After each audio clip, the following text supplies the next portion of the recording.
Hello বন্ধুরা, আবারও একটা মিনি ব্লগ নিয়ে চলে এসেছি। তো রেডি হয়ে এখন দুজনে মিলে ইচ্ছাপুর থেকে ট্রেন ধরলাম। অনেকদিন পরে দুজনে একটু ঘুরতে বেরোলাম। তো এখন মেট্রোতে রয়েছি, তো যাচ্ছি রবীন্দ্র সদন, নন্দন যাব। তো মুভি দেখতে যাচ্ছি, কি মুভি সেটা তোমাদের একটু পরে বলছি। তো চলো নেবে এখন যাওয়া যাক। তো এসে গেছি নন্দনে। তো টিকিট কেটে হাতে বেশ কিছুটা সময় ছিল বলে একটুখানি কিছু পিক, কিছু রিলস একটু তুলে নিলাম। তো তারপরে এখন সময় হয়ে গেছে, মুভিটা হচ্ছে আলাপ মুভি। তো অনেকদিন ধরেই ভাবছিলাম দেখতে যাব, তো ফাইনালি আজকে দেখতে আসলাম। তো শো টাইম 4টে শুরু হয়ে গেছে। তো খুব ভালো লাগলো মুভিটা, দুজনকে অসম্ভব মিষ্টি লেগেছে, তোমরাও দেখে আসতে পারো।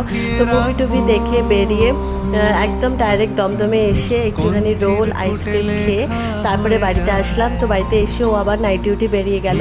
তো সারাদিনটা খুব ভালো কাটলো, মুভিটাও বেশ ভালো ছিল। তো আমার এই মিনি ব্লগটা কেমন লাগলো সেটা তোমরা অবশ্যই জানাবে। আর ফুল ব্লগটা তোমরা আমার ইউটিউব চ্যানেলেও পেয়ে যাবে। তো আজকের মতো